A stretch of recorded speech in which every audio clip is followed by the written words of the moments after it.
नमस्ते भलरे थांतु समस्ते। जय जगन्नाथ। मो चैनल रे आपण माननकु स्वागत। आज मु आपण माननक सहित बेंगलोर स्टाइल रा कर्ड राइस बा दही भात रा रेसिपी शेयर करिवि। यह खाइबा को बहुत ही टेस्टी लागि थाए। भिडियोटी को निहाती शेष पर्यंत देखिबे एवं किपरि लागिला कमेंट माध्यम रे जणाइबा को जमार भूलिबेनी। रेसिपी प्रिपेयर करिया पे मु गोटे बाउल भात नेइची एवं आधा बाउल दही नेइची, किछि पमग्रेनेट को मध्य नै जाइछि।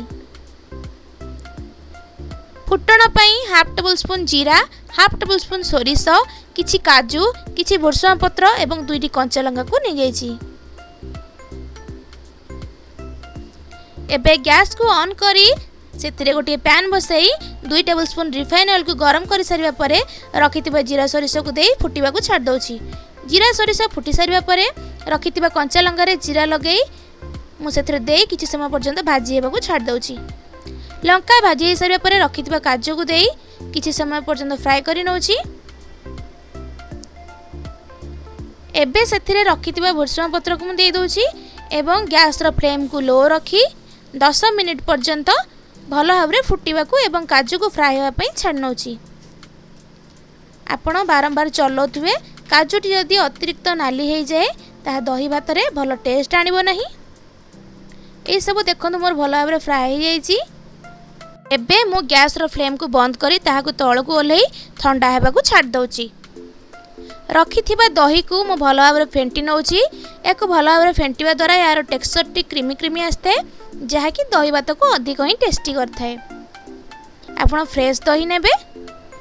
रखिथिबा भात को गोटे बड़ बाउल ले मु एबे देई दउछि एवं ताकु किछि समय पर्यंत चकटी नउछि। भात को चकटिबा द्वारा ता दही रे बहुत भलो भाबरे मिसी थाए, गोटा गोटा रही न थाए एवं खाइबा को ही बहुत भलो लागि थाए। आपण ताकु बेसी चकटिबे नाही। देखंतु ए परि भाबरे चकटी नेबे। एबे सेथिरे फेंटी रखितबा दही सब को देई दउछि एवं ताहाको भलो भाबरे गोळै नउछि।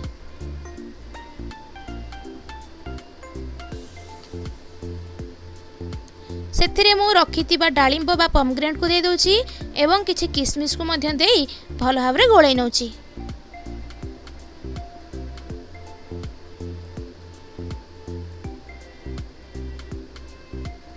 देखंतु दही भात रे भलो टेस्ट आसीबा पई मु सेथिरे स्वाद अनुसार किछि लूण को मध्य दे देछि।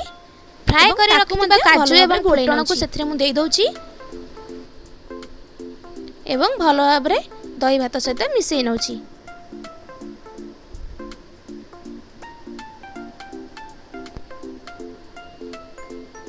देखंतु एबे मोर दही भात बा Bangalore style curd rice ready हो जाइछि।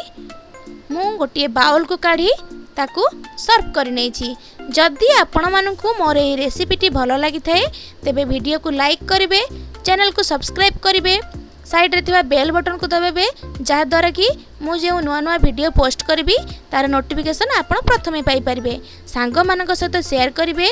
जदि कोनोसी वीडियो रे त्रुटि रही थाए कमेंट माध्यम रे जणाइबा को जमार भी भूलिबेनी। रहेली नमस्कार।